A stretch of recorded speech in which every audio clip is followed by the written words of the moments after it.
Are you Gen Z, Millennial, or Boomer? You might be surprised to learn how your generation's unique social media habits are shaped by your anxieties and motivations. Maybe you've wondered why your parents post about every meal, or why your younger cousin shares unfiltered diary-like videos for everyone to see. Or maybe you've never really thought about it, because you're too busy trying to reply to DMs and not sound like a weirdo. Forget stereotypes. The way we use social media is deeply influenced by the times we've lived through, those gritty, pixelated timelines from childhood to now. This video dives into the surprising psychology of generational differences, revealing the hidden forces shaping our online identities. It's not just tech, it's trauma, trends, and tribal instincts. This is the fascinating reason why generations engage with social media so differently. And spoiler, it's not because boomers don't get it or Gen Z can't look away. It's deeper. More psychological. More you. Picture this, you're holding your phone, screen softly glowing in the dark, thumb hovering. You're scrolling, but you're also searching. For connection? For validation? For a bit of quiet drama before bed? You might think everyone scrolls the same, but here's a curveball. You probably won't know this, but the generation you're from may predict what you're really looking for. Before you settle in, feel free to like the video if it brought you a little peace, and if you'd like to join us again, we'd love to have you back. Subscribe when you're ready. No pressure, just rest. Share something if you feel like it. Let's slowly drift into tonight's quiet moments together. So let's start with a gentle question. What generation are you, really? It seems like a simple label, Boomer, Gen X, Millennial, Gen Z. But it's more than just birth years and blurry family photos. Generational identity isn't just about when you were born. It's about shared cultural scripts. It's about the media that shaped you, the crises that defined your worldview, and even the fonts you trust. Remember Comic Sans? Yeah, Gen Z probably doesn't. In psychology, there's a term for this, cohort effect. It means people born around the same time share certain psychological patterns because they experienced the world in similar ways during key developmental stages. These shared experiences create something like a generational personality. For example, if you hit adolescence during the rise of Facebook, you probably see likes as social currency. If Facebook arrived when you were already working a 9 to 5, you might view it more as a bulletin board than a popularity contest. Here's something interesting. A study published in Computers and Human Behavior found that generational differences in social media use aren't just about how often people log on, but why they do. Boomers tend to use social platforms for information and family connection. Millennials are more likely to seek social affirmation. Gen Z? They crave entertainment, identity exploration, and relief from existential dread, also known as watching memes at 2 a.m. Now, the debate over whether generations are real psychological groups or just convenient marketing labels has been going on for decades. For centuries, philosophers have questioned whether identity is shaped more by the era you live in than by your genetic makeup. Are you a product of the friends around you or the family who raised you? And is Gen Z truly a distinct generation, or simply Gen X with better filters and slouchier spines? But the truth is, technology interacts with our developmental stage in weird, specific ways. If you're a child when you first encounter a smartphone, it becomes part of how you understand yourself. If you're 50 when you start using TikTok, well, it becomes a little alien, doesn't it?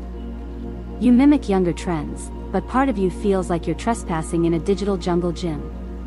Here's a strange little nugget. During one survey, many boomers reported not trusting the cloud, despite using it every day to store their grandkids' photos. Meanwhile, Gen Z can barely explain how Wi-Fi works, but somehow has 5 phones backed up, color-coded, and synced to multiple servers like a tech-savvy squirrel preparing for winter. Psychologists believe that developmental timing is key here. When social media enters your life during adolescence, like it did for millennials, it hits during a period when your brain is already craving social feedback and peer comparison. So platforms like Instagram didn't just offer connection, they offered dopamine, reputation management, and the haunting realization that someone else's avocado toast got more likes than your graduation photo. Now let's say you're Gen X. You were probably an adult when the internet went mainstream. You had dial-up, AIM, probably a MySpace account you've tried to forget. But your identity? It was already mostly formed. You weren't searching for meaning through pixels. You were just adapting. Your brain approached it differently, like a visitor in a strange town, not a native speaker. That shift in generational perspective? That's where it all starts. The invisible ways our brains interpret the same digital space, based on how, and when, we entered it. That's why a boomer sees a Facebook friend list and thinks, my network, while a Gen Z user sees 200 mutuals and thinks, my anxiety. Even the tone of posting varies across age groups. Boomers tend to write longer captions, full of context. Millennials use sarcasm and nostalgia. Gen Z favors cryptic captions, inside jokes, or no words at all. Just a blurry photo of a ceiling fan spinning, paired with the caption mood. You stare, and somehow, you relate? All this ties back to one thing: perceived function. Every generation assigns a purpose to social media based on their upbringing. For boomers, it's utility. For Gen X, it's socialization. For millennials, it's branding. For Gen Z, it's existential expression. Gen Alpha? We'll get there, but for now, let's just say they see the internet as a mirror, not a tool.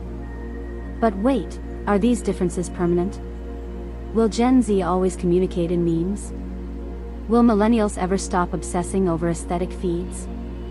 There remains considerable disagreement about whether generational patterns evolve with age, or if they're frozen in time.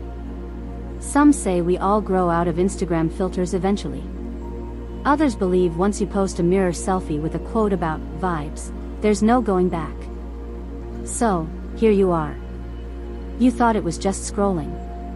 Just checking who viewed your story. But beneath your thumbs is a decades-long timeline of culture, memory, and invisible emotional scripts you probably never knew were there. Maybe you're just passing time. Maybe you're curating your digital soul. Either way, we're just getting started.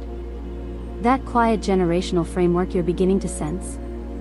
Let's bring it into focus by visiting the first stop on this scrolling journey, those deeply cautious, affectionately analog pioneers, the boomers. You've probably seen it, your mom posting 3 nearly identical sunset photos in a row, your dad typing out full paragraphs with perfect punctuation in the comments section, or maybe your aunt tagging you in a minion meme that has absolutely nothing to do with you. Welcome to the boomer scroll zone. But there's something deeper beneath the Facebook albums and recipe shares. Baby boomers, those born roughly between 1946 and 1964, approach social media with a psychology rooted in trust, caution, and memory. Unlike generations who grew up with tech in hand, boomers entered the digital age with fully formed analog habits. And that contrast makes their relationship with social media fascinating, and a little surprising. You might assume boomers just don't get it. But that's not really fair, or accurate. What they get is different. For them, social media isn't second nature. It's more like a convenience tool that also happens to be a window into the lives of their kids, grandkids, and long-lost friends from high school. The psychology at play here is steeped in preservation, memory, connection, and a deep mistrust of invisible systems. Something you'll want to know: studies show boomers are among the most likely to fact-check content before sharing it. Yes, they still forward chain emails sometimes, but when it comes to news on Facebook, a study in the Journal of Broadcasting and Electronic Media found boomers often view themselves as digital watchdogs, using social media to disseminate useful, sometimes corrective information. In other words, your mom may be out here spreading truth about garden pests, not misinformation. Of course, the technology gap is real.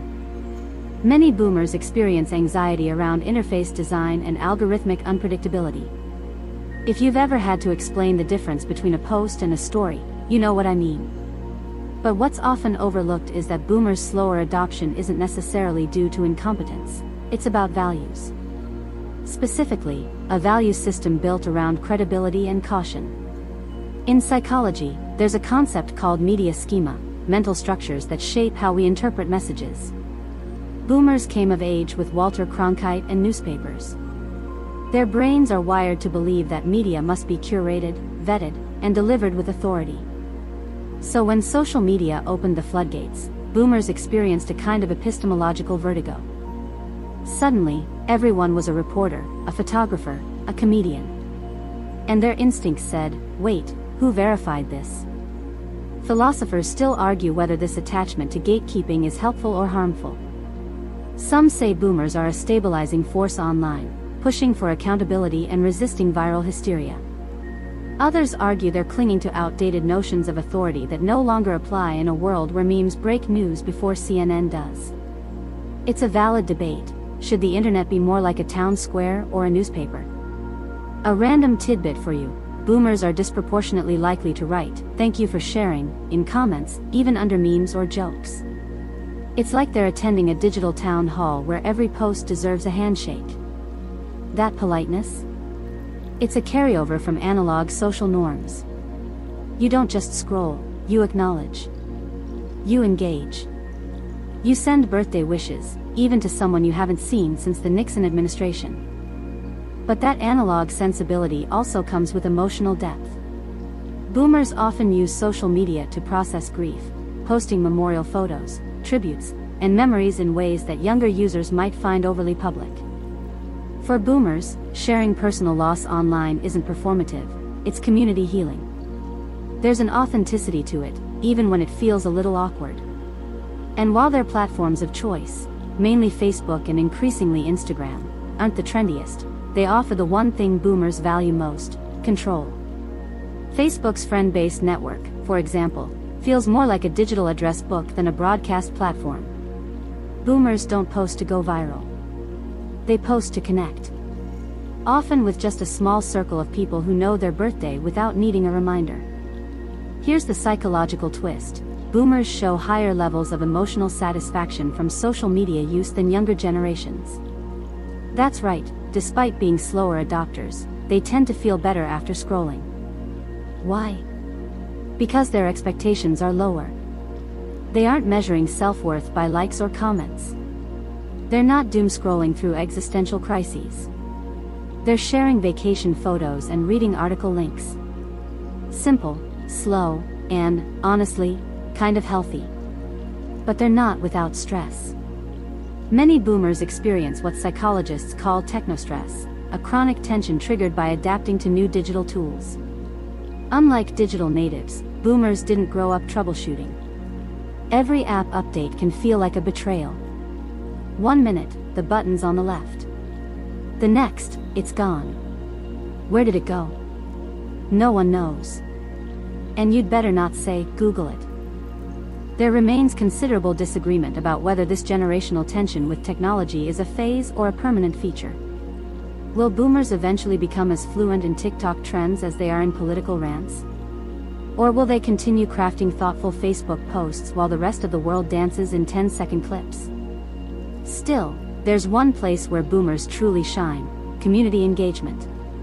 They join Facebook groups like it's a neighborhood potluck, gardening groups, dog owner forums, alumni pages. For boomers, the internet is most valuable when it mimics real life. When it feels like a circle of people exchanging ideas, not just broadcasting selfies. And don't underestimate their content creation. Some of the most wholesome, and hilariously unintentional, viral moments come from boomers. Like the dad who thought LOL meant lots of love and sent it after a funeral post. Or the grandmother who asked if she needed to sign out of Google before going to bed. Endearing, yes. But also a reminder, every generation starts somewhere. So the next time you see a blurry screenshot of a meatloaf recipe captioned, "Try this, it's delish," know that behind it is a whole worldview. A psychology of trust, preservation, and cautious exploration. Boomers don't scroll for clout, they scroll for continuity. For memories. For that rare sense that even in a fast, fickle world, some things, like family updates and patriotic memes, still have a place. And that quiet, measured presence? That leads us gently into the next wave, the latchkey kids who paved the way for everything digital but never quite took the spotlight, Gen X. Now, let's shift gears. The fluorescent Facebook glow fades, and something quieter creeps in. You're entering the era of the overlooked, the adaptable, the deeply skeptical, Gen X. If boomers built the digital porch and sat on it, Gen X quietly figured out how to wire the house, patch the modem, and turn off the notifications when it all got too loud. Born roughly between 1965 and 1980, Gen Zers are the original digital in-betweeners. Raised on rotary phones and cassette tapes, they were also the first to flirt with floppy disks and message boards. They lived through the birth of MTV and the rise of Google. And psychologically, that duality defines them. They're not digital natives, but they're definitely not strangers. They're digital adapters, and their approach to social media reflects a mix of strategic detachment, pragmatic curiosity, and a deep resistance to spectacle. Now here's the twist. Even though Gen Zers are some of the earliest users of online communication, think Usenet forums, AOL chat rooms, and the Wild West of MySpace, they're also the most invisible online today. They scroll, but they post less. They engage, but not loudly. If a Gen Zer shares something, they probably really mean it. Or they hit the wrong button. It's 50-50. Psychologists often describe Gen X as independent but private. This generation grew up with a healthy skepticism of media, watching their parents distrust politicians during Watergate, seeing the Berlin Wall fall, learning that institutions aren't always safe. That creates a certain psychological armor. So when social media exploded, they didn't rush to overshare. They logged on, but with boundaries. A study from Pew Research Center found that Gen X has the lowest post-to-scroll ratio of any active social media demographic. That means they consume content, videos, articles, updates, but rarely add to the noise. You could call them lurkers, but that's too passive. It's more like discerners. They sift, absorb, and decide what's worth reacting to. And often, the answer is nothing. Did you know this? Many Gen X users report preferring direct messaging or private groups over public posts. They use social media like a digital living room, intimate, contained, and drama-free. You won't find many Gen Zers making TikTok confessionals about their deepest insecurities. You will find them organizing PTA events through Facebook Messenger or sending screenshots of news articles with a dry, "Yikes." A fun fact you didn't ask for: Gen X helped invent internet sarcasm. Yep. That dry, ironic tone. The "this is fine" energy. You can trace it back to early blogs, message boards, and Gen X humor. They pioneered the vibe of "I'm laughing but also dying inside," long before it became a meme template. But let's talk psychology. One major factor in Gen X's digital behavior is self-reliance. This generation often grew up in the shadow of economic uncertainty, rising divorce rates, and the expectation to just figure things out. So they did. And that DIY mindset shows up in how they approach tech. If they can't fix a setting, they'll find a workaround. If an app annoys them, they'll switch. They're flexible, but not loyal. Thinkers have long explored what digital identity really means, particularly for in-between generations like Gen X. Are they digital immigrants, always catching up? Or seasoned post-digital thinkers who know when to unplug from the noise? The question remains unresolved. What's certain, though, is that Gen X resists letting algorithms shape who they are, preferring to curate their online presence deliberately, and often out of public view. Another curious finding from the Journal of Media Psychology shows that Gen X is more likely than younger generations to say they don't believe most things they see online. This is a generation trained to verify. They use social media, but with a built-in fact-checker whispering in their ear, "Is this real? Who benefits? Why is this going viral?" At the same time, Gen X isn't disengaged. They care, deeply. But they tend to reserve their energy for real-world action. Social media, to them, isn't a stage. It's a side channel. Something to be used, not worshipped. And that gives their online presence a kind of quiet integrity. Now, that doesn't mean they don't fall into the occasional rabbit hole. Everyone scrolls too long sometimes. But for Gen X, there's usually a moment, after a few articles or posts, where the voice in their head kicks in and says, "Okay, enough." And they put the phone down. It's one of their secret powers. Disengagement by willpower. Wild, right? Still, there remains considerable disagreement about whether Gen X is missing out by not participating more actively. Some scholars argue their cautiousness leads to digital invisibility, cutting them off from the larger cultural conversation. Others suggest their restraint is exactly what we need more of, a reminder that you can be online without being consumed. One thing's for sure, Gen X tends to favor platforms that feel familiar. Facebook? Yes, but often begrudgingly. LinkedIn? Sure, for networking. Twitter, or X, if we must call it that? Maybe, but mostly for following experts, not tweeting into the void. TikTok? They might browse, but rarely post. Instagram? Only if they can figure out why the stories keep disappearing. And don't underestimate their creativity. Many Gen Xers were the first to dabble in digital storytelling, through early blogging, zines, even fanfiction.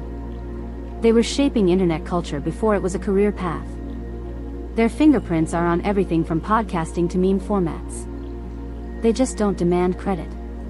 So if boomers treat social media like a photo album and millennials treat it like a portfolio, Gen X treats it like a utility belt. Useful, but not central.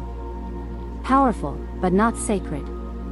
They're the ones who figured out how to unplug without a crisis. Who scroll at arm's length. Who keep their passwords written down somewhere you'll never find. And maybe that makes them a little invisible in the algorithm. But it also makes them the most psychologically balanced users in the digital landscape. That quiet self-assuredness? That eye-roll energy paired with deep emotional intelligence? It sets the stage for the next wave, those caught between filtered perfection and crippling FOMO. The Millennials. You've seen them. Maybe you are one. The ones who post a perfectly composed brunch photo, then follow it up with a story about how they cried in the shower that morning. The ones who know their best angle and golden hour lighting, but also compulsively share memes about burnout. Ah yes. Millennials. Born between roughly 1981 and 1996, millennials are the psychological paradox of the digital age. Raised on dial-up and cable news but coming of age alongside smartphones, they represent a generation defined by curated chaos. They strive for authenticity, but rarely without a filter. They seek connection, yet crave aesthetic distance. They're fluent in irony, allergic to vulnerability, but always performing just a little bit. Let's start with a key fact. Millennials were the first generation to make identity performance a central function of their digital lives. While boomers post for connection and Gen X posts rarely, millennials post to curate. Their feed is not just a photo stream, it's a digital mirror, mood board, and resume all rolled into one. In psychology, this aligns with the concept of presentation of self, first theorized by Irving Goffman long before Instagram existed. The idea is simple but profound. We all perform versions of ourselves depending on the audience. But millennials? They took that idea and supercharged it through likes, captions, hashtags, and the impossible dance of looking effortlessly cool while deeply anxious. One mainstream study from cyberpsychology, behavior, and social networking found that millennials experience higher rates of social media-related stress than any other generation. Why? Because their brains are constantly toggling between self-expression and self-surveillance. They want to be real, but also, not too real. They want likes, but not to seem desperate. They want to unplug, but worry about missing the vibe. This might flip your expectations. Millennials were the first to turn the internet into a space for therapeutic overdisclosure. They normalized sad posting and vulnerable confessionals, often laced with humor. A classic example? Adulting is hard, a phrase that's half joke, half cry for help. But beneath it lies a very real psychological coping strategy. If you make your struggle funny, it feels a little less like failure. Here's a fun little twist: millennials basically invented the aesthetic breakdown. You've seen it, a beautifully framed photo of messy bedsheets, accompanied by a caption like, "Currently spiraling, send memes." It's vulnerability, but designed for consumption. Even their sadness gets art-directed. And that gets us into some emotionally tricky terrain. Because millennials are also the most feedback-sensitive generation online. Having grown up during the birth of Facebook, YouTube, and Instagram, their adolescent brains were wired to crave validation in the form of external metrics, likes, followers, shares. Dopamine got tied to digital applause. And that loop, post, wait, refresh, react, became a psychological treadmill that never quite shuts off. For years, philosophers have wrestled with the question of authenticity online. Can anything posted on the internet be considered genuinely real? If you share tears on Instagram but tweak the lighting, does it still count as unfiltered emotion? Millennials live squarely in that paradox. They understand the rules, they helped create them, and yet they're worn out from playing. And this is where FOMO, the fear of missing out, hits hardest. Millennials entered adulthood during the rise of global instability, housing crises, job scarcity, political upheaval. At the same time, social media was exploding with highlight reels. Everyone's life looked better than yours. More stable. More aesthetic. More on track. This constant exposure to idealized lives triggered waves of anxiety and comparison. In fact, research in the Journal of Social and Clinical Psychology shows that social comparison stress peaks among millennials. They're more likely to scroll and feel worse about their own lives afterward, especially on visual platforms like Instagram. Because for them, it's not just about what others are doing, it's about what it looks like they're doing. Success, happiness, and intimacy have all become filtered concepts. But don't mistake that as shallowness. Millennials also brought activism, empathy, and social awareness into the digital mainstream. They use their platforms to educate, inform, and rally, often with carefully chosen infographics in muted pastel tones. And while that can sometimes slide into performative allyship, the underlying motivation is often sincere. They care. Deeply. Maybe too much. There remains considerable disagreement about whether this curated authenticity is sustainable. Can millennials keep performing emotional openness without burning out? Will the need to brand oneself eventually unravel the very intimacy they're trying to build? Some scholars say yes, it's already happening. Others argue that this delicate balance is actually a form of psychological evolution. Adapting to chaos through controlled transparency. Another key point: millennials are digital maximalists. They juggle multiple platforms, often tailored to different slices of their identity. LinkedIn for professional polish. Instagram for personal branding. Twitter for sarcasm and news. TikTok, reluctantly, but curiously. The result is a fragmented self. Not dishonest, necessarily, but multitasked into oblivion. Here's a fun example. Ever notice how millennials can't just post a photo? They need a caption journey. A self-deprecating intro, a memory, a quote, maybe an apology for oversharing. It's like watching someone narrate their own scrapbook while trying not to seem too into it. It's vulnerability layered with irony, wrapped in avocado toast. And the most millennial thing of all? The grid panic. The quiet moment of terror after uploading a photo that doesn't match the aesthetic. Should they delete it? Archive it? Or just lean into the chaos and call it vibe shift? These micro-decisions seem trivial, but they speak to a deeper psychological tension, the desire to be seen and accepted, on their own terms. But here's the good news. Millennials are also self-aware. Painfully so. They know they're caught in the machine. They joke about it. Meme it. Sometimes cry about it. But that awareness creates room for something else, redefinition. Many millennials are now actively trying to reshape their relationship with social media. Muting toxic accounts. Curating joy. Posting less. sharing more meaningful content. And yet, they still want that one photo to look just right. So if boomers scroll for connection and Gen X scrolls with caution, millennials scroll for meaning. To document, to be witnessed, to turn chaos into coherence, one carefully chosen filter at a time. And that chase for authenticity, caught between nostalgia and neurosis, leads us right into the next chapter, where aesthetics blur into identity, and everything is algorithmically chosen for you. Welcome to Gen Z. Now the tempo shifts. You can feel it. The colors get a little sharper. The captions get shorter. The energy turns faster, more fractured, but also more self-aware. You're stepping into the digital domain of Gen Z, those born between roughly 1997 and 2012.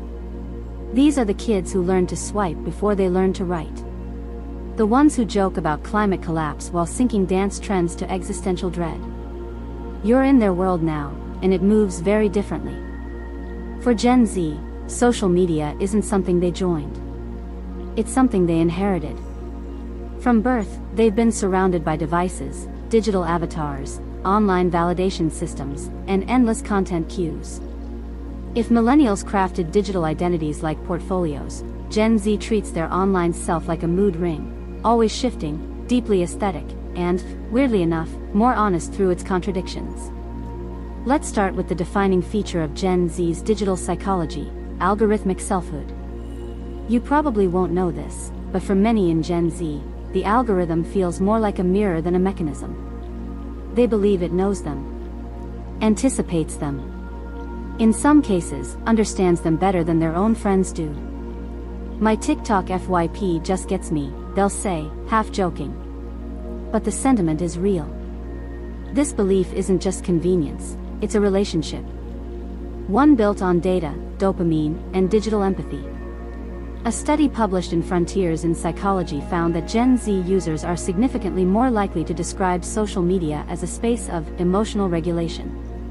Unlike older generations who go online to express thoughts, Gen Z goes online to feel.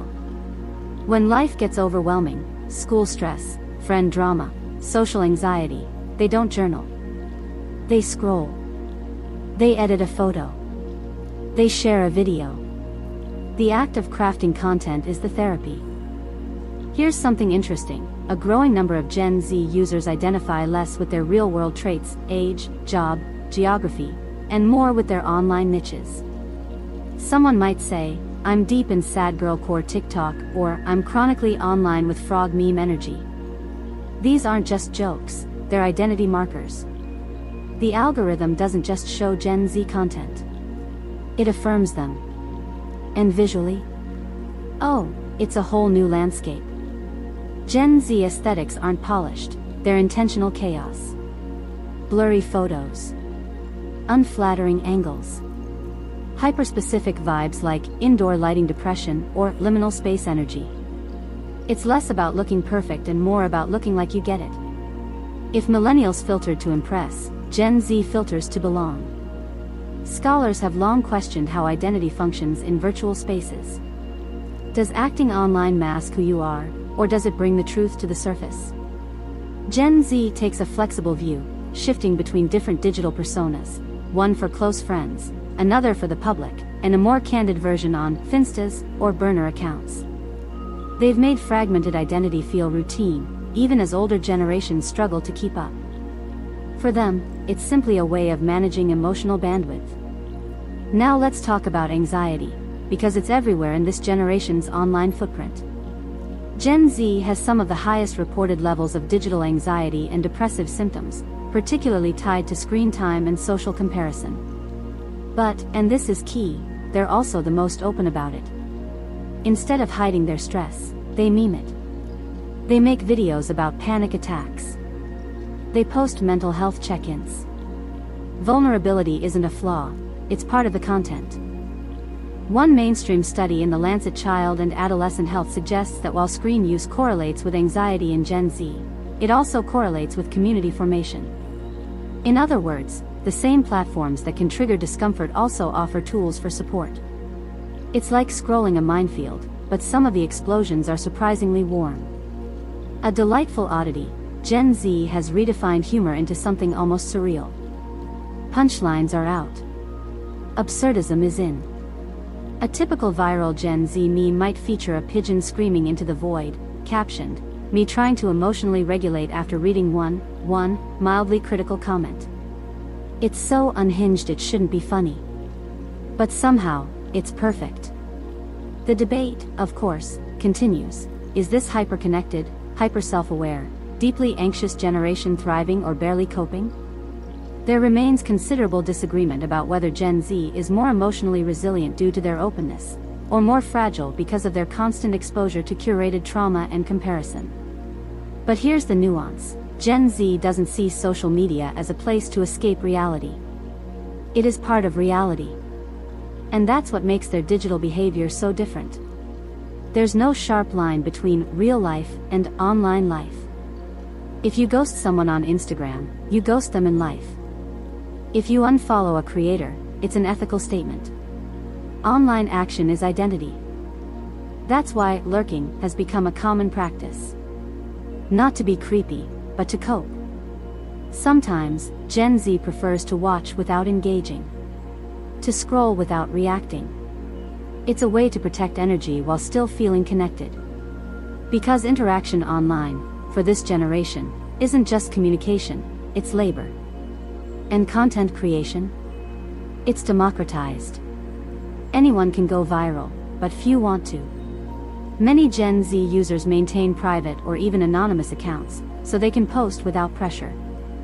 It's not about building a personal brand, it's about maintaining emotional autonomy. Post what you want, then vanish for a few weeks.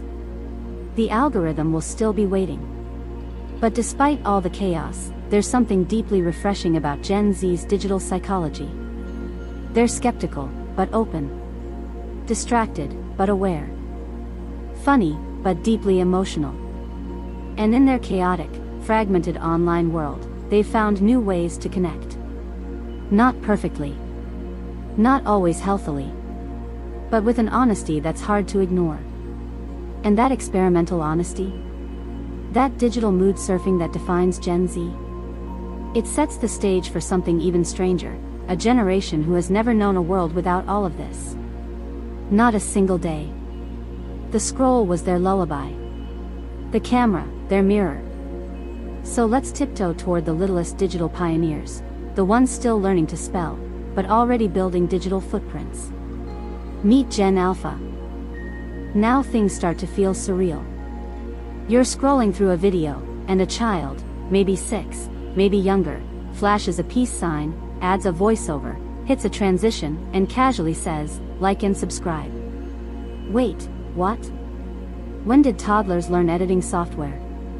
Welcome to the psychological frontier of Gen Alpha, the first generation to be fully born into the digital ecosystem. Born from about 2013 onward, Gen Alpha are the children of Millennials and older Gen Zs. They don't join social media, they grow up inside it. Their baby photos were posted before they could speak. Their names might have hashtags. And some of them? They've had YouTube channels since preschool. For Gen Alpha, digital identity isn't just an accessory, it's foundational. Here's the wild thing. While most of Gen Alpha isn't even old enough to have their own accounts yet, they're still heavy users. Many interact with social media through their parents, watching YouTube Kids, starring in TikToks, dancing on Instagram Reels before they can even spell algorithm. And psychologists are already tracking the profound effects this is having on their early development.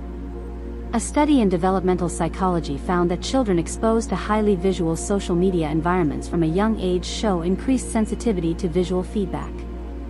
That means they're more likely to be aware of how they look while doing something, even before they understand why it matters. A 6-year-old filming a dance video may not know what followers are, but they know what gets claps. That's not just mimicry. That's early performance conditioning. You might find this surprising. Many Gen Alpha kids use ring lights and green screens without any formal instruction. They watch tutorials. They copy older influencers. For them, digital tools are intuitive. Filters are a language. Editing is play. It's not tech savvy, it's just Tuesday. But the psychological implications run deep. For one, Gen Alpha is being shaped by constant documentation. If millennials curated their lives for social media, and Gen Z fragmented themselves across platforms, Gen Alpha is being curated by others before they can even choose. Their lives are public from the start: smiling birthday photos, viral tantrums, family pranks. It's all content. There's a growing debate in child psychology circles. At what point does this kind of exposure become a threat to autonomy? Thinkers have long examined the meaning of consent in the digital realm. Can a child truly give permission to share their identity before they even grasp what identity means? And what happens when that child grows up and sees a video of themselves crying over spilled milk, with 12 million views? There's considerable disagreement about where the ethical line falls. Some argue it's harmless, even empowering, kids building confidence and digital literacy. Others warn of long-term effects on self-perception, boundary setting, and digital addiction. The truth is, we don't fully know yet. Gen Alpha is still growing. But we do know they're growing differently. Here's worth a quick look. Gen Alpha kids often model their emotional language after YouTube personalities. Researchers have noticed children saying things like, "I'm feeling really frustrated right now," in the same tone as a toy unboxing host. It's not bad, emotion labeling is healthy, but it reveals where they're learning that language. Not from parents. From content creators. And the content they consume? It's overwhelmingly visual and gamified. Fast cuts. Bright colors. Jump scares. Reaction faces. Every moment designed to maintain attention. That's creating brains attuned to high stimulation, and potentially less tolerance for quiet or ambiguity. Even toddlers are showing signs of what's being called content fatigue, not boredom, but overstimulation from too much choice. Now, let's talk about the tools. Gen Alpha isn't using social media the way we think of it. They're not scrolling Twitter debates or doom diving on Reddit. They're inside platform loops: YouTube, Roblox, Minecraft servers, Snapchat filters, TikTok duets. For them, creation and consumption blend. Watching becomes doing. Playing becomes posting. It's a digital Ouroboros of self-feedback. A weird little bonus: many Gen Alpha kids refer to content types, not creators. They'll say things like, "I want to watch a slime squish," or "let's do a prank one." They're building genre fluency before personal taste. It's not about following one person, it's about finding one feeling. This generation also has the most supervised social media experience, so far. Parents create shared accounts, co-view videos, and moderate screen time. But that oversight is a double-edged sword. While it offers protection, it also blurs boundaries. Children grow up in environments where everything is shared. Your first steps? Shared. Your first drawing? Shared. Your meltdown in Target? Also shared. That creates a strange sense of self. For many Gen Alpha kids, their earliest memories are intertwined with the lens. They perform for it, react to it, anticipate it. Some psychologists call this the emergence of the surveillance self, a personality shaped by the constant awareness that someone is watching, even when it's just mom with an iPhone. And what about creativity? In many ways, Gen Alpha is off the charts.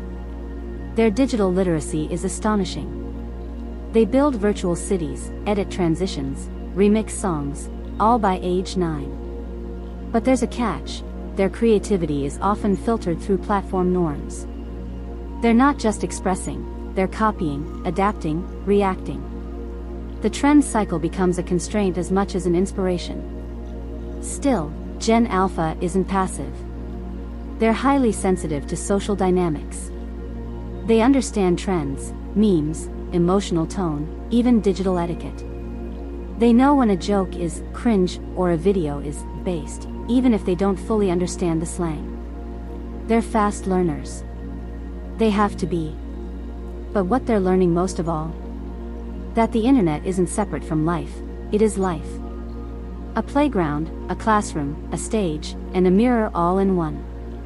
And they're learning it before they can ride a bike without training wheels. So if boomers scroll with caution, Gen X with detachment, millennials with longing, and Gen Z with layered emotion, Gen Alpha scrolls with instinct. Not yet self-conscious, not yet burned out, but already deeply immersed. And that instinct, that immersion, that leads us into a different kind of divide. One that's not about who is scrolling, but why. And whether they're being seen, or avoiding it altogether. As your thoughts drift onward, we step into the next psychological paradox, the age-old tension between wanting to be part of it all, and wanting to disappear completely. Now your thoughts start to tug in two directions. On one hand, you want to stay connected, in the loop, part of whatever digital moment is happening. But on the other hand, you're exhausted. Dreading the next ping. Feeling watched. Feeling seen. This push and pull? It's the psychological tension between FOMO, fear of missing out, and its unexpected counterpart, FOBS, fear of being seen. You've probably felt both.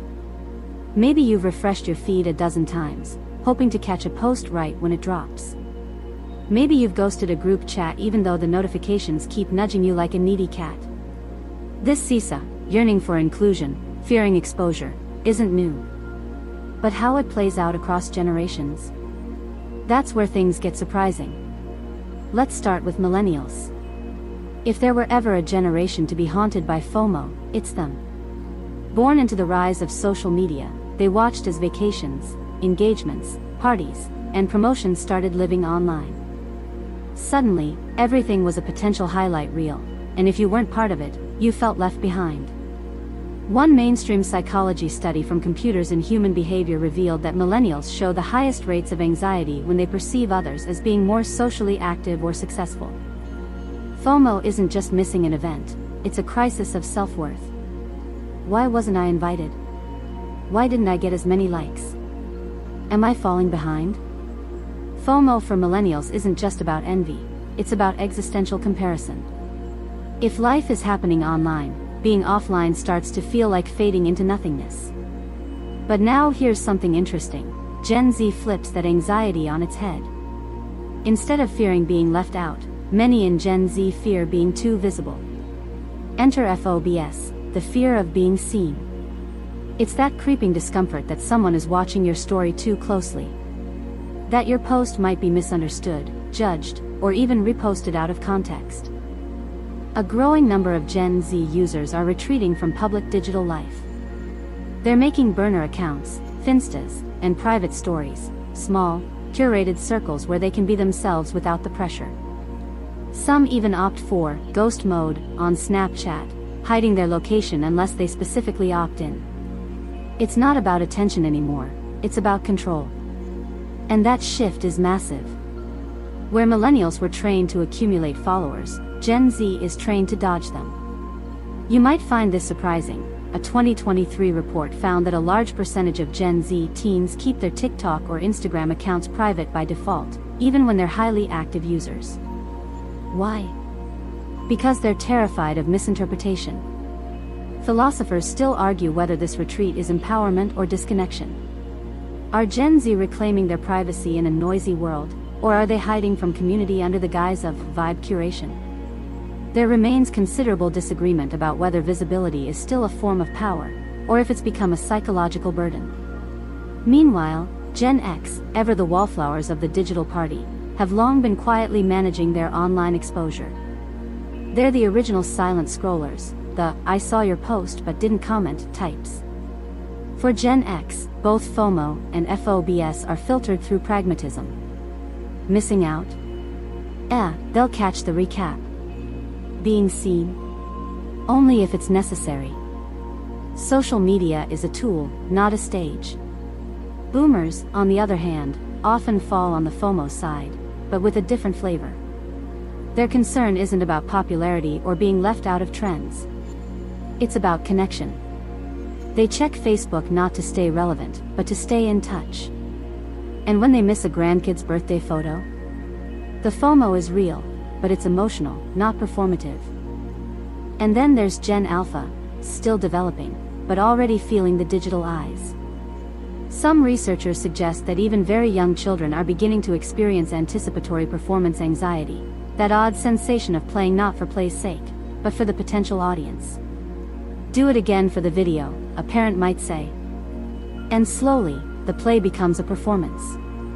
Here's a quirky insight. On TikTok, many Gen Z creators preface their videos with disclaimers like, "This is just for my mutuals," or, "Please don't make this blow up."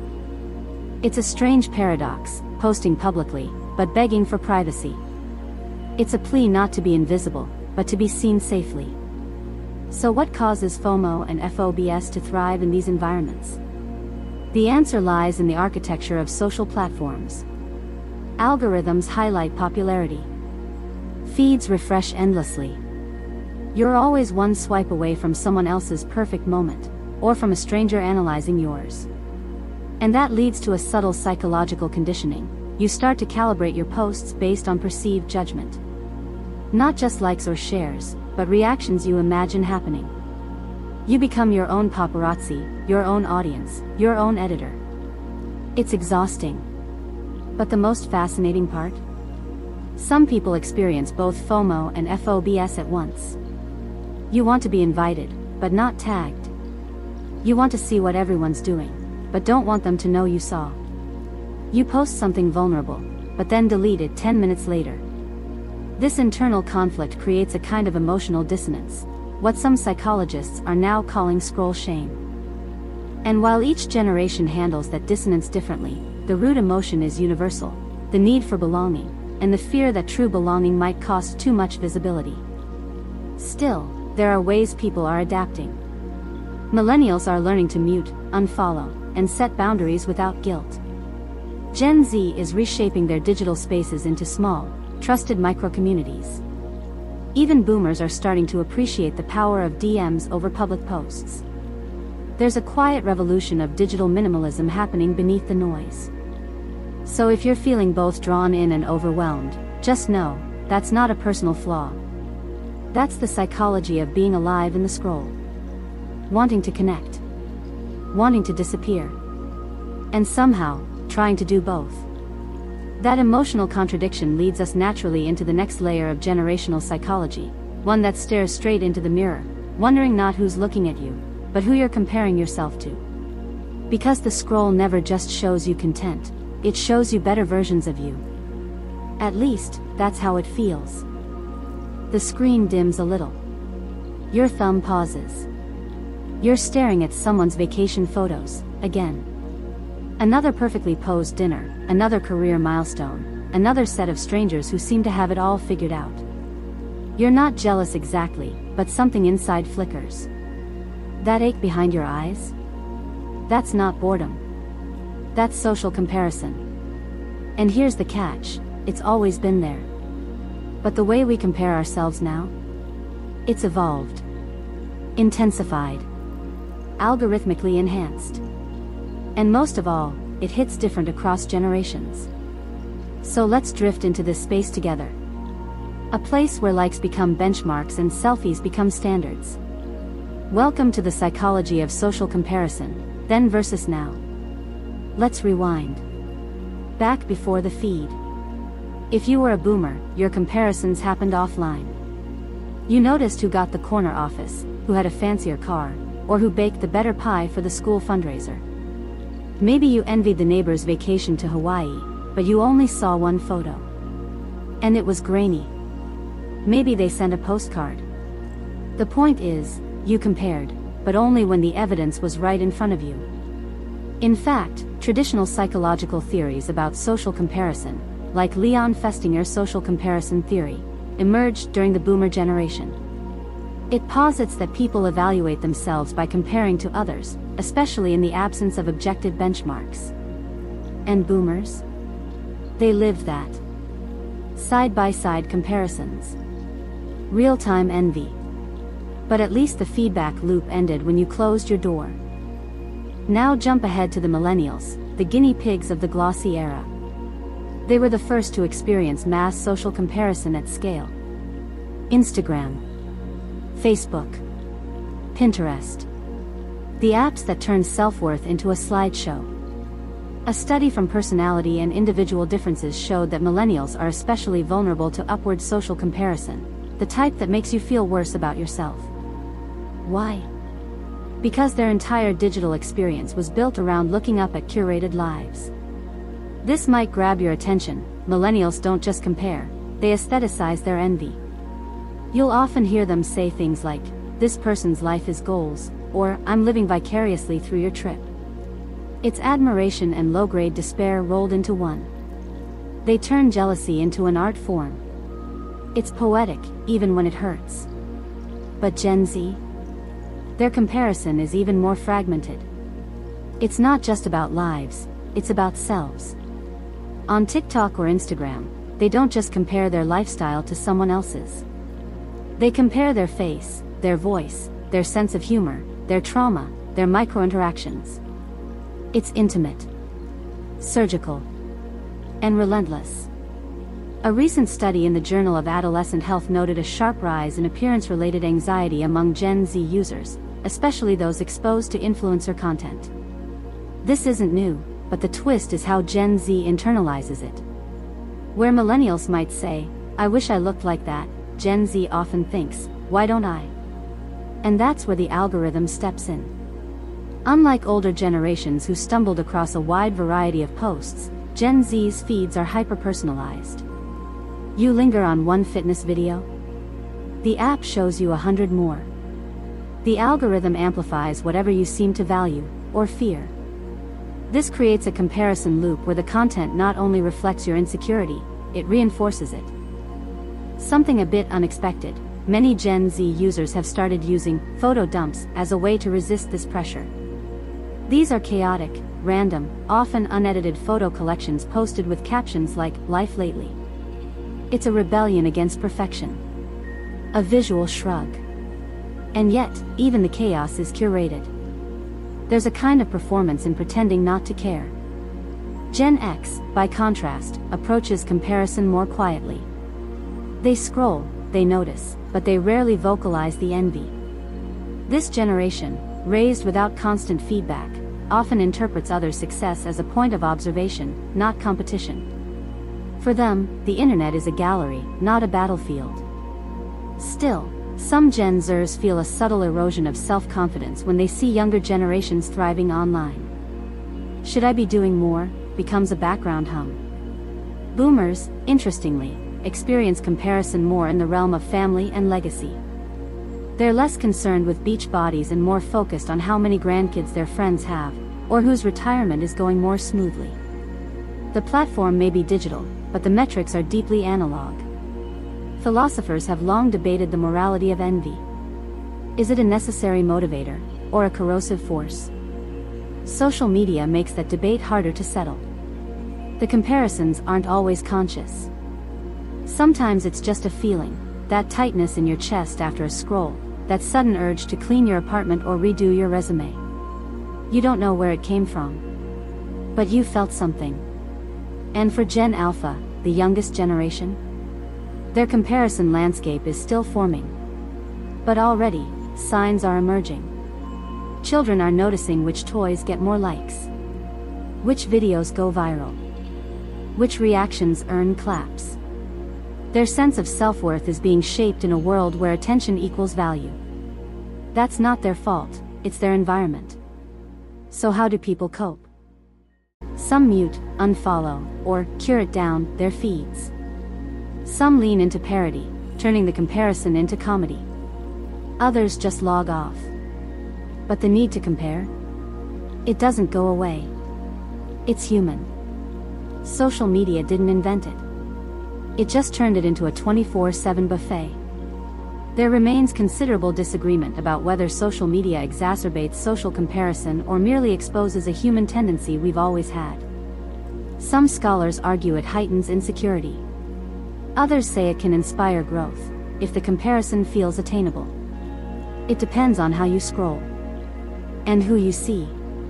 Because ultimately, comparison is less about the other person, and more about what part of yourself you're measuring. Are you comparing ambition? Beauty? Parenting? Creativity? Are you comparing today's version of you to someone else's highlight reel? And sometimes, you're not even comparing people. You're comparing moods. Ever feel worse after watching someone laugh too hard at their brunch date? That's the psyche quietly asking, why don't I feel that good right now? The screen doesn't answer. But it keeps showing you more. So maybe that's the most important thing to remember: the scroll isn't neutral. It steers your brain. It steers your emotions. And every generation wrestles with that differently. Boomers scroll for updates. Millennials scroll for belonging. Gen Z scrolls to understand themselves. And everyone, in some way, scrolls to measure. But in that constant measurement, something else starts to fray: our ability to connect with others in a meaningful, human way. Which brings us gently to our next layer: intimacy in the age of notifications. How love, affection, and connection have changed, from slow letters to blinking dots on a screen. Now the notifications start to blur. A soft vibration. A blinking bubble. The words, typing, float across the screen. And just like that, you're not alone. Someone out there is about to say something to you, maybe important, maybe not. But it feels electric. Intimate, even. Welcome to the strange new landscape of digital intimacy. It wasn't always like this. Once upon a time, intimacy meant eye contact. Phone calls that stretched late into the night. Letters scented with cologne and cramped with emotion. But now? It's a perfectly timed emoji. A heart reaction on your Instagram story. A shared meme at 1:43 a.m. Somehow, these things count. Somehow, they say, I'm thinking of you. Let's rewind for a second. Boomers remember intimacy before the internet.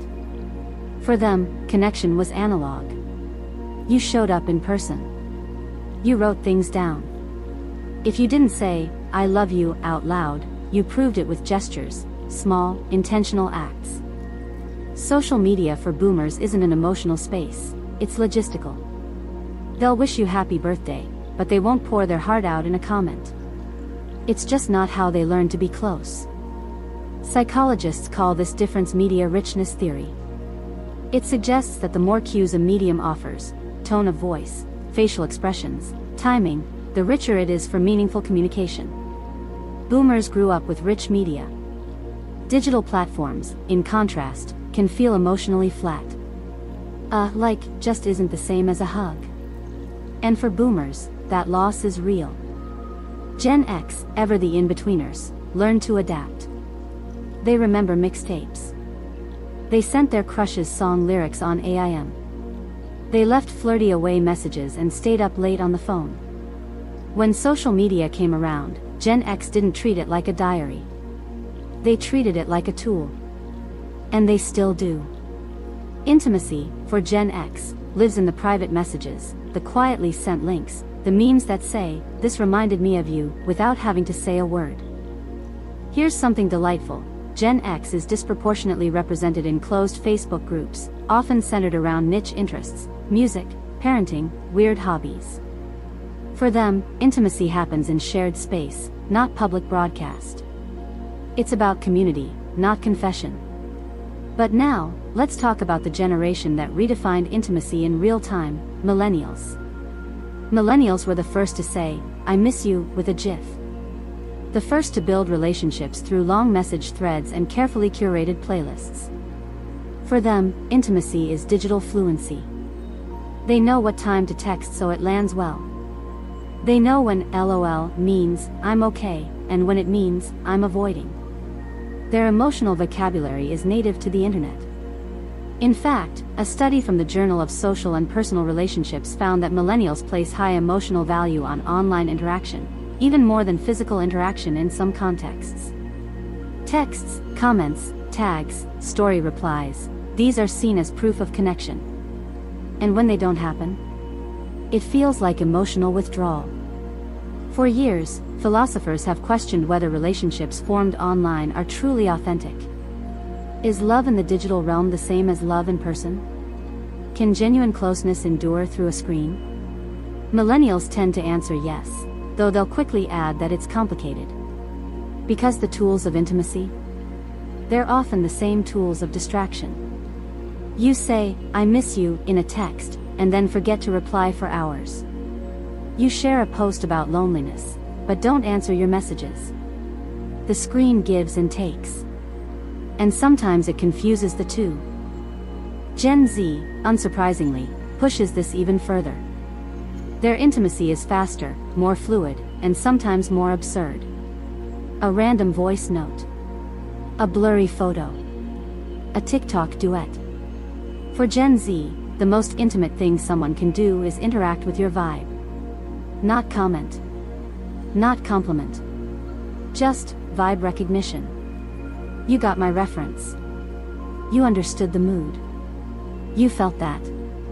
A random tidbit for you.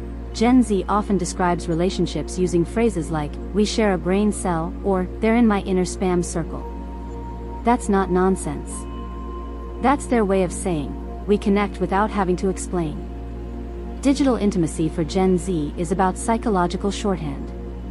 If you get it, you get it. But here's the emotional twist. Gen Z also struggles with emotional permanence.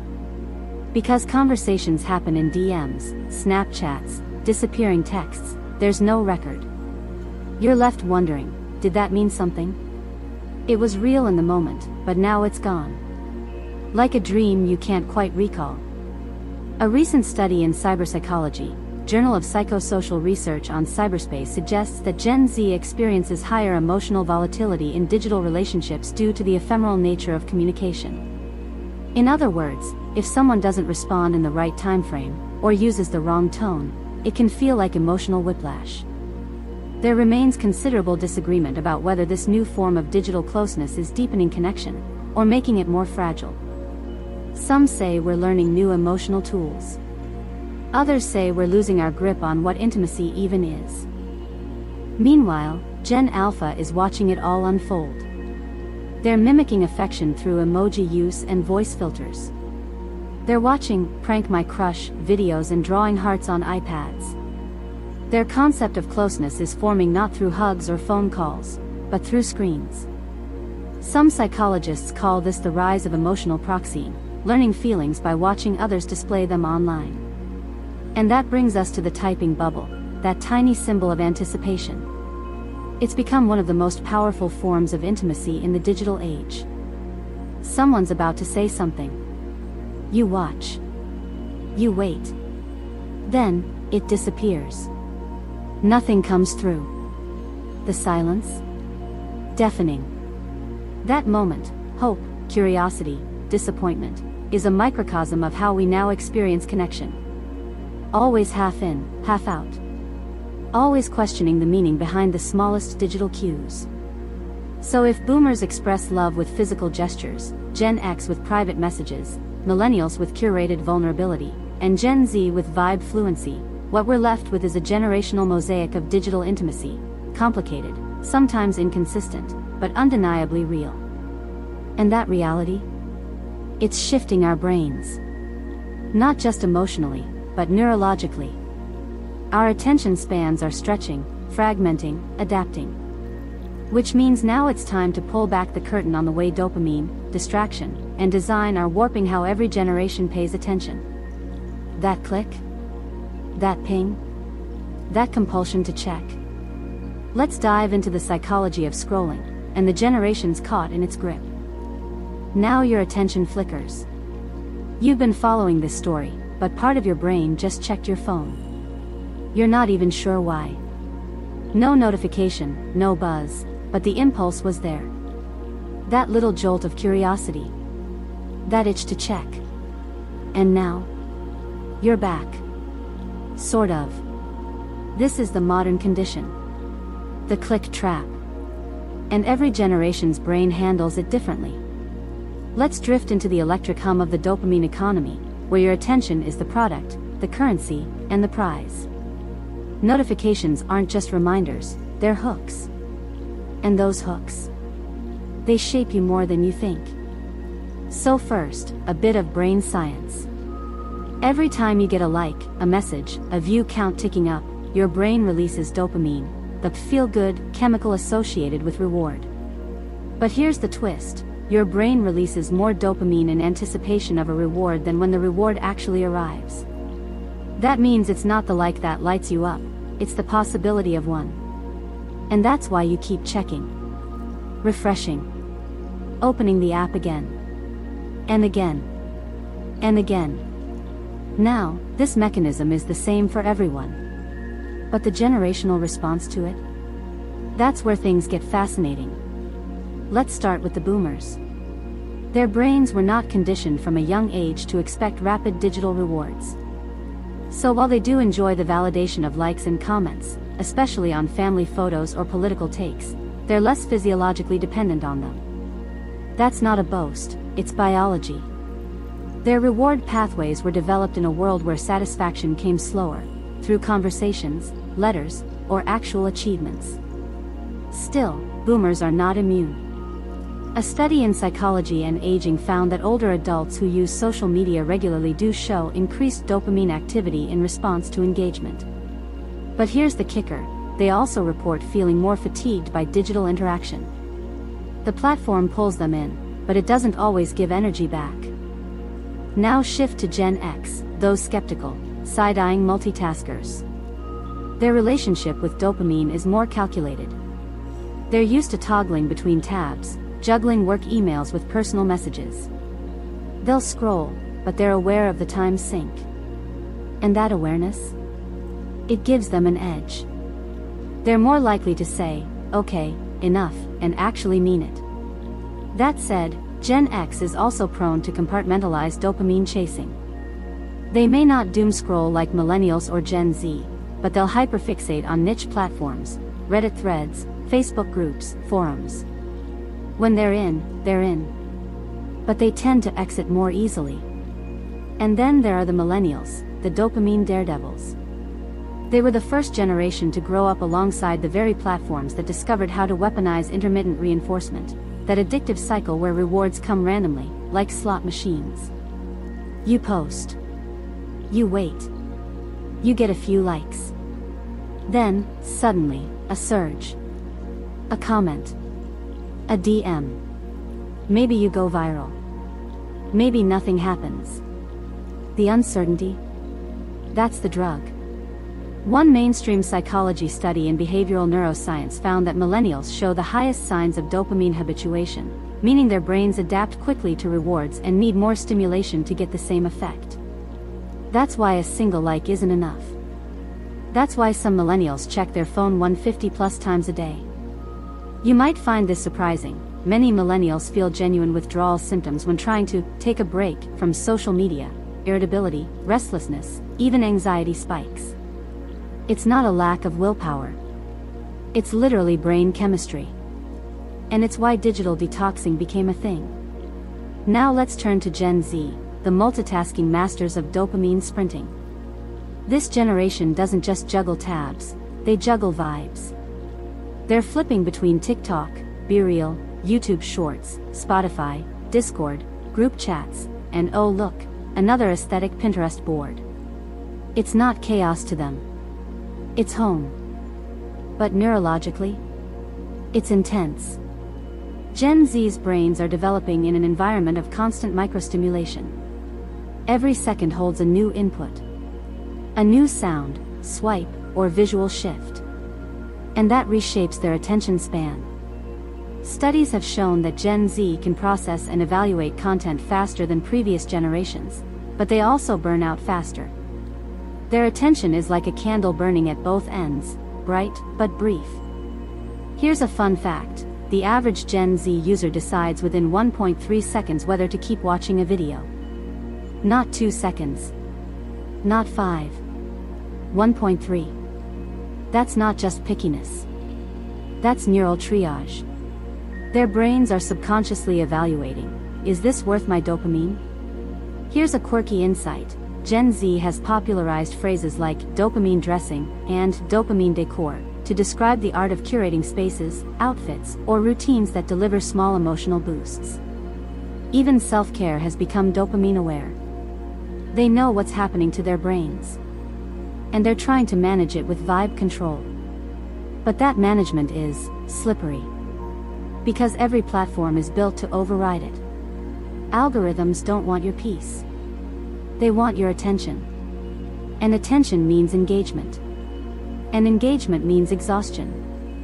Gen Alpha, the youngest cohort, is only beginning to show signs of digital attention behaviors, but already, some patterns are emerging. These kids are learning to expect immediate responsiveness. Tap, swipe, reward. Their apps are designed to respond faster than real humans. That's conditioning them to prefer platforms where feedback is instant, and where patience isn't required. For ages, thinkers have argued over whether technology is draining our attention or merely transforming it. Are we sacrificing depth, or developing new ways to concentrate? Is glancing at our phones mid-movie a symptom of decline, or simply the next stage of multitasking? The debate is far from settled, but dopamine isn't waiting for consensus. It sparks all the same. And here's where the psychology gets really interesting: generational self-awareness. Boomers don't always notice the click trap. Gen X resents it. Millennials joke about it. Gen Z makes memes dissecting it in real time. They know the app is rewiring their brain. They still use it. And then they post about how they hate themselves for using it. Meta. So what's the answer? Some people turn to time management apps, browser blockers, grayscale mode. Others delete apps altogether. But even then, the attention echo remains. You reach for the phone that's not there. You think in captions. You feel the phantom buzz. Because in the end, the attention war isn't just digital. It's generationally personal. Each age group brings a different expectation to the scroll. Boomers expect information. Gen X expects utility. Millennials expect identity affirmation. Gen Z expects everything, fast. And that expectation, when unmet, creates a kind of digital disappointment. A sense of emptiness, even after hours online. You were fed, but not filled. Which leads us into something heavier. Something tribal. Because when the dopamine fades and the comparison stops, what remains is a question of who's with you. Which side are you on? What community do you belong to? And who are the others? It's time to talk about echo chambers. And how every generation finds, and sometimes loses, itself in the comfort of the algorithmic tribe. The scroll slows, but only just. You start noticing a pattern. Same kinds of posts, same types of people, same opinions, over and over. It feels comforting at first, familiar, like a warm bath of confirmation. But after a while, something starts to itch. A question: is this all there is? Welcome to the subtle architecture of echo chambers, and how every generation gets pulled into its own. You're not imagining it. Social media platforms are designed to show you more of what you already like. The algorithm learns fast what you engage with, linger on, share, even what you pause to read. And once it knows, it starts tightening the loop. Feeding you more of what agrees with your tastes, your beliefs, your tribe. Psychologists call this confirmation bias amplification, a feedback loop where people gravitate toward agreeable content, and platforms reward them with more of it. Over time, your digital world shrinks. It doesn't feel smaller. It feels right. Like everyone thinks the way you do. Except, of course, they don't. And this isn't new behavior. Humans have always sought tribal belonging, from villages to religions to sports teams. What's new is the speed and intensity of it online. And how it manifests differently across generations. Let's start with boomers. This generation often gravitates toward information-driven echo chambers. Their digital landscape is full of news, commentary, and community forums, especially on Facebook. You'll find boomers joining neighborhood groups, political groups, or health advice pages, often without realizing how tailored the content has become. A 2022 study in digital media and society showed that boomers were most likely to trust information that comes from groups they belong to, even if the information is demonstrably false. Something you'll want to know: boomers often believe they're more exposed to the other side than they actually are. They think, well, I saw one post that disagreed with me, and assume balance. But the algorithms know better. Once your activity leans one way, the reinforcement deepens, quietly. Gen X, ever the skeptical adapters, engage with echo chambers differently.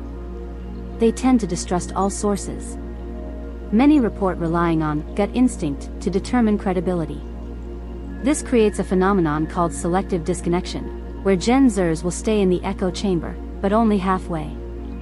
They're not fully drinking the Kool-Aid, but they're definitely hanging around the table.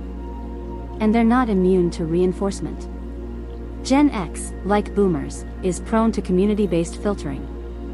Their opinions are often reinforced by trusted groups, friends from high school, colleagues, people they've known for years.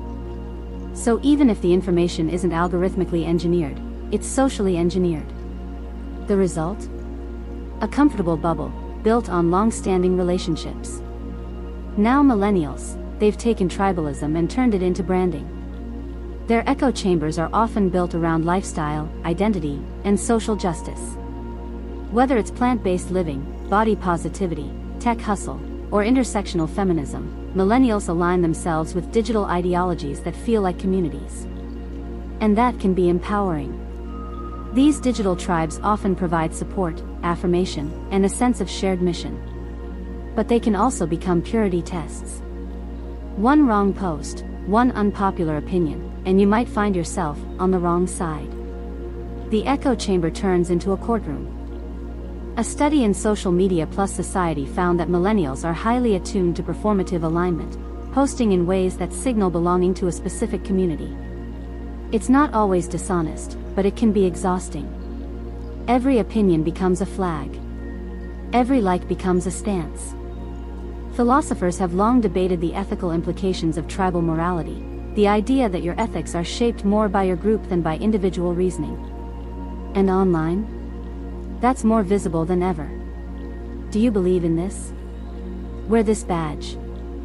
Follow this page. Use this hashtag. And then there's Gen Z, who, ironically, know they're in echo chambers and joke about it constantly. You'll hear things like, I'm in leftist TikTok, or, my algorithm thinks I'm a frog who crochets. They label their niches. They meta their tribes. But still, tribes they are. What makes Gen Z's echo chambers different is how hyper-specific they become. Not just political or social groups, but vibe tribes, like cottagecore, dark academia, mental health meme culture, or chronically online humor. These micro-communities offer deep validation, but they also create narrow digital lanes. You see the same jokes. The same trauma language. The same thought loops. A small but strange highlight, Gen Z often describes their corner of the internet as, my side of TikTok, or, my part of the algorithm, as if it's a neighborhood. And in a way, it is. They build fences, plant flags, and sometimes peek over into other people's yards, but they rarely stay long. And Gen Alpha? They're still forming their tribes, but they're already showing signs of content-based identity. Young kids talk about YouTubers and influencers the way previous generations talked about superheroes. They emulate personalities, mimic opinions, and identify with digital collectives before they fully grasp why. It's identity through exposure. So what's the harm in echo chambers? Well, not all of it is harmful. Sometimes you need a community that gets you. That aligns with your values. That supports you. But when everything you see reflects what you already believe, you lose the capacity for surprise. For nuance. For contradiction. You forget how to listen. You forget how to be wrong. There remains considerable disagreement about whether social media should be responsible for breaking echo chambers. Some argue it's up to users to diversify their feeds. Others say platforms have an ethical duty to expose people to a broader range of perspectives. But here's the challenge: the moment you step outside your tribe, you risk alienation, confusion, or even cancellation. And that's scary. Especially in a world where your online self is tied to your real-world opportunities. Job prospects, friendships, safety, it's all connected now. So we retreat. We stay close. We post safely. And slowly, the walls close in. Boomers argue online. Gen X disengages. Millennials signal boost. Gen Z reframes. Gen Alpha just imitates. And the algorithm watches. Learns. Tightens the loop. But sometimes, just sometimes, a post breaks through. Something outside your normal feed. A perspective that feels uncomfortable but true. And in that moment, a door opens. What we do with that door? That's the next question. Because when echo chambers shatter, something even more volatile can emerge: conflict, judgment, outrage. Or in more modern terms, cancel culture. That's where we're headed next. Into the swirling storm of callouts, accountability, generational ethics, and the fine line between justice and digital warfare. Now the mood shifts again. The warm safety of your digital tribe is suddenly interrupted. Someone posted the wrong thing. Or said the right thing in the wrong tone. And the comments start piling up. Fast. Accusations, receipts, hashtags, anger moving at algorithmic speed. You're watching a public reckoning unfold. Maybe you've joined in. Maybe you've stayed silent. Either way, you're in the orbit of a force that's become a defining feature of the modern internet: cancel culture. But here's the twist: cancel culture doesn't mean the same thing to every generation. What one group sees as accountability, another sees as censorship. What some call justice, others call mob rule. And what's actually happening, psychologically, is a lot more complex than likes and dislikes. Let's begin with the boomers. Many from this generation view cancel culture with deep skepticism. Born in an era where reputations were built slowly and apologies happened in person, boomers often see online outrage as disproportionate. To them, the digital takedown feels like a public hanging without a trial. In their view, mistakes are things you correct quietly. You have a conversation, not a crusade. A 2021 study in the Journal of Gerontological Communication found that boomers perceive online callouts as deeply unforgiving, a system with no expiration date and little room for growth. It's not that they don't believe in consequences, they just believe in process. And to them, being cancelled for a poorly worded post feels less like justice and more like digital exile. Now contrast that with Gen X, who tend to view cancel culture with a blend of suspicion and irony. Remember, this is the generation raised on rebellion, punk rock, anti-establishment movies, and healthy mistrust of groupthink. They're often critical of both cancel culture and the behaviors that lead to it. Their attitude? Everyone's a little problematic. Calm down. Just a quirky detail: Gen X is more likely than any other generation to use phrases like, "Can we not?" or "This is exhausting," in response to online outrage. Their brand of protest isn't loud, it's dismissive. Not disengaged, but definitely disenchanted. They believe in accountability, sure, but not if it's trending like it's a fashion statement. Millennials, on the other hand, helped build the architecture of modern call-out culture. Fueled by social justice movements, identity politics, and online activism, they used the digital megaphone to demand change, especially when traditional systems failed to deliver it. From #MeToo to #BlackLivesMatter, they saw social media as a democratizing force, finally allowing marginalized voices to speak up and be heard. But even within millennial circles, the energy is shifting. A 2022 report in Social Psychology Quarterly found that many millennials now feel burned out by cancel culture. What started as a tool for justice began to feel like a game of landmines. Say the wrong thing, even with good intent, and you might be next. The emotional cost? High. The rules? Ever shifting. Philosophers still argue whether cancel culture is a moral corrective or a digital guillotine. Is it accountability or revenge? Is it activism or performance? There remains considerable disagreement. But here's what's clear: the public spectacle of shaming has psychological consequences for everyone involved. Now let's talk about Gen Z, the generation born into this system. For them, cancel culture isn't new. It's native. They learned the language of accountability the same way they learned slang and video editing, quickly, fluently, and always online. But Gen Z has also remixed the call-out. They don't just cancel, they create discourse. They hold each other accountable not just for what's said, but for how it's said. There's a deep awareness of power dynamics, intersectionality, and context. And they're not afraid to dissect it all. In public. At length. This one's pretty cool. Gen Z often uses humor to soften the blow of a call-out. They'll make memes, stitch videos, or say things like, "This ain't it, bestie," instead of open attacks. But underneath the sass is a very real demand: do better. They believe people can grow, but only if they acknowledge harm first. And still, cancel culture can turn volatile. Fast. What starts as critique can spiral into harassment. Pile-ons, doxing, reputational ruin. For Gen Z, who spends so much time online, being cancelled isn't abstract, it's existential. Your digital identity is your real identity.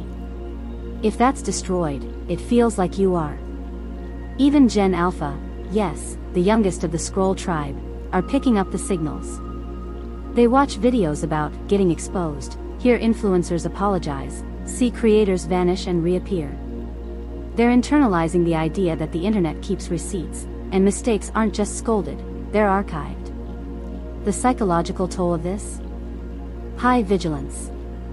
Hypercuration. Some people stop posting altogether. Others create burner accounts just to express less filtered opinions. The result is a strange blend of self-censorship and self-performance, never quite knowing where the line is, only that it moves. But cancel culture isn't all fire and brimstone. Sometimes, it works. Bad actors lose influence. Harmful content disappears. Conversations shift. Accountability does happen. The problem is, there's no consistent system. No agreed-upon metric for guilt, growth, or redemption. Some people get second chances. Others don't. Some get punished for old tweets. Others for new ones. And occasionally, someone gets cancelled for calling out someone else's cancellation. The Ouroboros eats its tail. And here's where the generations really split. Boomers ask, when did we become so unforgiving? Gen X says, this is why I don't share anything. Millennials mutter, we tried to fix things and broke ourselves. Gen Z says, if you're scared of being called out, maybe examine why. And Gen Alpha? They're quietly learning the stakes. So what does it all mean? It means social media has created a public square without clear norms. And every generation brings its own rules, its own fears, its own ethical frameworks. What boomers call free speech, Gen Z might call harmful rhetoric. What millennials call awareness, Gen X might call virtue signaling. And in the middle of it all? A system that thrives on outrage because outrage gets clicks. Cancel culture isn't going away. But how we use it might evolve. Some are calling for call-in culture, a gentler approach that emphasizes conversation over condemnation. Others are stepping away from the drama altogether. Still, the impulse to judge is part of being human. So is the need for justice. The question is how we balance the two, without tearing each other apart. Because eventually, all this conflict leaves behind a digital shadow. A legacy of posts, comments, and choices. And that's what we'll explore next, the psychology of our digital afterlives, and how each generation thinks about the footprints they leave behind. Now the light from your screen feels different. Softer. Dimmer. You scroll a little slower. A memory pops up. A post from 5 years ago. A younger version of yourself, smiling, typing, unaware of how different life would be today. And you wonder, who is that person? And more importantly, who will find them when I'm gone? Welcome to the quietly haunting question that social media eventually asks all of us. What do we leave behind online? Whether you realize it or not, every tap, comment, selfie, rant, and heart reaction is forming something bigger. A digital shadow. A legacy. And the way each generation relates to that shadow? It reveals a lot about how we view identity, mortality, and memory in the age of the feed. Let's start with the boomers. They entered the internet with the idea that everything online was optional. That it could be erased. Cleaned up. That posts were just updates, not artifacts. But as time went on, many began to realize that their online presence was sticking around, longer than they'd imagined. Boomers tend to treat social media as a living scrapbook. Photos of grandkids. Anniversary shoutouts. Recipes, obituaries, old friends. It's tender. It's honest. But they often underestimate how visible it is. A 2019 study in digital behavior and aging found that boomers are the least likely generation to manage their privacy settings, but also the most likely to be upset by unwanted visibility. And yet, there's a kind of dignity to the way boomers archive their lives. They don't always curate, but they remember. And that remembering becomes a form of emotional continuity. Even if the platform changes, the people stay the same. Gen X, meanwhile, is hyper-aware of digital permanence, but also resistant to it. They've seen the rise and fall of platforms. They remember when MySpace profiles vanished overnight, when blogs were wiped clean. They've lost accounts. They've started over. So their digital legacy is often fragmented, pieces scattered across the web, many now forgotten. Here's a fresh insight. Gen X users are disproportionately likely to delete old posts or scrub timelines.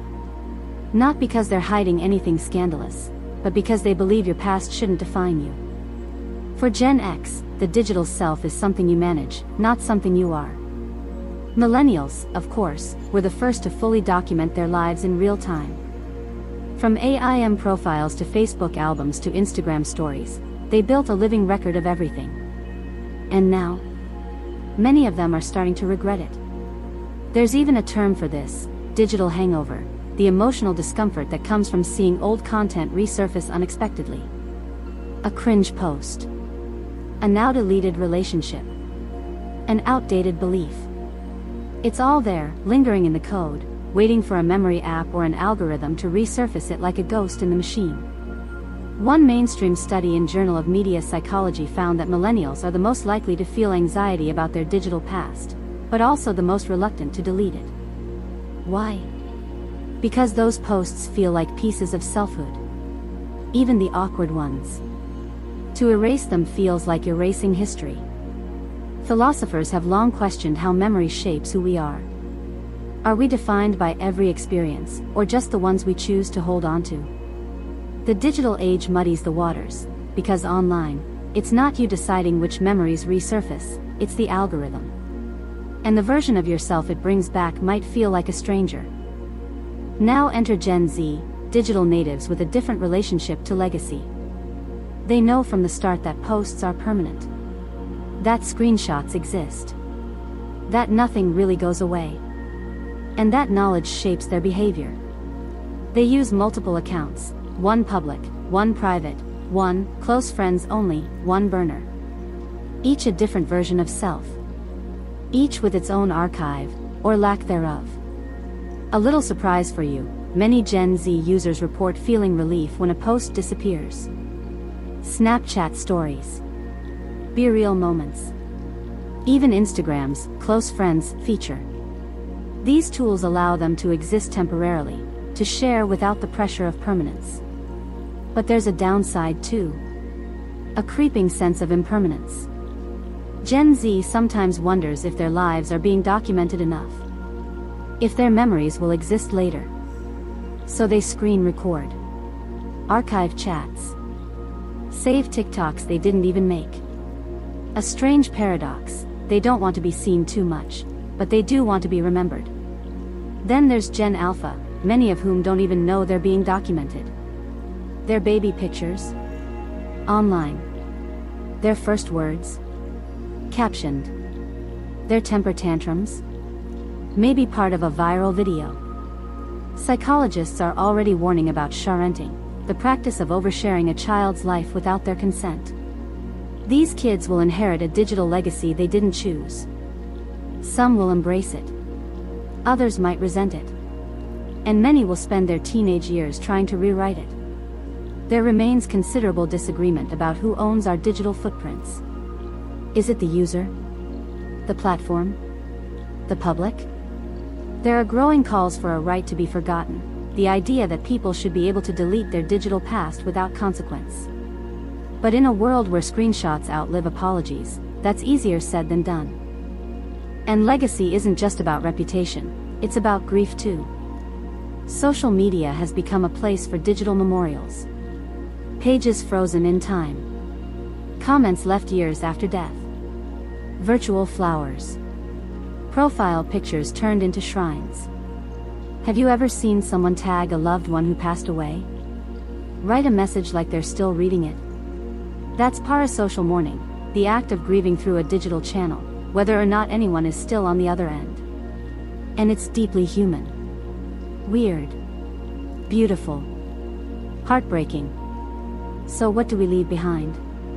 Boomers leave warmth, photos, reminders of love. Gen X leaves fragments, clever, curated, cautious. Millennials leave a full spectrum of identity, joy, and cringe alike. Gen Z leaves vibe footprints, fleeting but emotionally raw. Gen Alpha will inherit all of it, whether they want to or not. And the platforms? They'll keep spinning.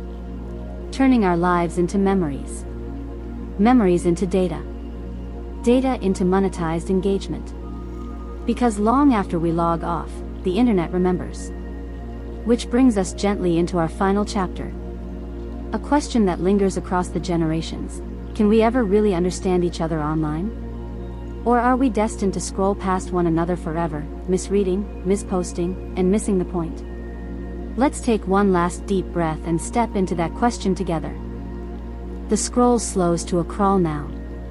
You're full of patterns, memories, generations, and a quiet question that's been building with each swipe. Can any of us actually understand one another online? Or are we just avatars passing in the feed, nodding politely, occasionally clashing, never quite connecting? It's tempting to think the answer is no. That the generational divides are too vast. That your mom's oversharing, your uncle's political posts, your niece's cryptic story captions, they're all just proof that we're speaking different languages. And in many ways, we are. Each generation came online in a different context, with different expectations. Boomers arrived as adults, searching for connection and legacy. Gen X logged in with a browser and a side-eye, skeptical but capable. Millennials built lives around the feed, trying to be real and perfect at the same time. Gen Z learned to exist in pixels and paradox, curating their chaos, decoding vibes. Gen Alpha is inheriting it all, often before they understand what it means. So when you see a boomer writing a full paragraph comment under a meme, or a Gen Z user posting a shaky 7-second video captioned only "me lol," it's easy to feel like you're from different planets. But here's the truth hiding beneath the filter: we're all trying to be seen. That's it. That's the thread. Boomers post photos of their grandkids. Millennials post nostalgia. Gen Z posts their mental health spiral in meme form. Everyone's just saying, look. This is what it feels like to be me right now. That shared human need, to be understood, validated, witnessed, crosses age lines. But the platforms we use? They don't always make it easy. The design rewards speed, not nuance. Algorithms prioritize engagement, not empathy. And the result? Misunderstandings pile up like unread DMs. Here's something interesting. Research from the Digital Communication Lab shows that people of different generations interpret emojis, punctuation, even tone completely differently. A thumbs up from a Gen X user? It's confirmation. From a millennial? It's passive-aggressive. From Gen Z? It's literal violence. Okay, not actual violence, but definitely a microaggression in some circles. Philosophers have long debated the possibility of mutual understanding across time, language, culture, and now, We can add platform. Are we destined to misread each other forever? Or can we learn to translate across timelines? There remains considerable disagreement. Some believe generational gaps in digital behavior are widening, accelerated by ever-changing tech. Others argue we're evolving toward a shared fluency, a kind of internet Esperanto made of memes, GIFs, and niche in-jokes. And maybe that's true. You've probably had moments of real connection online with someone from a different generation. Maybe your dad sent you a surprisingly relevant video. Maybe your niece explained TikTok slang with gentle patience.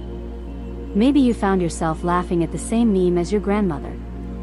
Those are the moments where the feed opens a window, not just to another person's screen, but to their experience, their context, their humanity. But it takes effort. It takes curiosity. And it takes humility, the willingness to admit you don't know what someone meant, but you want to understand. That you might scroll differently, post differently, read differently, but you're trying. And maybe that's the answer to our big question. We can understand each other online, but only if we slow down. Listen longer. Ask more. Scroll less reactively. Post less defensively. And meet each other somewhere in the algorithmic middle. Because beneath the trends and the trauma dumping and the story replies and the shared Spotify playlists, we're all just doing what humans have always done, reaching out. Making meaning. Leaving marks. Some in all caps. Some with vintage filters. Some in a voiceover whisper saying, "Hey, I saw this and thought of you." And what if that's enough? What if, even in a sea of fragmented feeds, misunderstood emojis, and generational jokes, we are still connecting? So the next time you scroll past someone's post and feel that flicker of judgment, or confusion, pause. Ask yourself, what are they really saying? Maybe you'll find that you're not as far apart as the platforms want you to believe. Because after all these years, all this content, all these pings and DMs and comments and captions, we're still just trying to say one thing to each other. I'm here. Are you? Let's close this journey with a deep breath, a slow blink, and a final soft landing. And now, as your feed fades into the background, let's let all of it settle. Let the noise soften. Let the comparisons fall away. Let the echo chambers go quiet. You've scrolled through generations tonight, seen how different they are, how oddly similar, how beautifully human in their contradictions. You can almost picture them now, side by side in some dreamlike digital space. A boomer posting a proud garden photo. A Gen X user rolling their eyes in the comments. A millennial taking a perfectly lit selfie and apologizing for it. Gen Z sharing a meme that means everything and nothing. And Gen Alpha? Laughing at all of them, probably, while building a Minecraft world in the background. The screen dims just a little more. You start to realize, you're part of this tapestry too. A timeline stitched with emotion, humor, awkwardness, and care. The way you post. The way you react. The way you remember. It matters. Even if no one likes it. Even if it vanishes in 24 hours. You belong here. Not just in your generation, but in the messiness between them. You're a bridge. A translator. A listener. So let go now. Of what you thought you had to be online. Of the performance. Of the pressure. Let your digital self dissolve for the night. No alerts. No refresh. No response needed. Let your mind float, soft and slow. Let the glow fade. Let the quiet in. You've scrolled enough for today. Let's slowly drift into tonight's quiet moments together.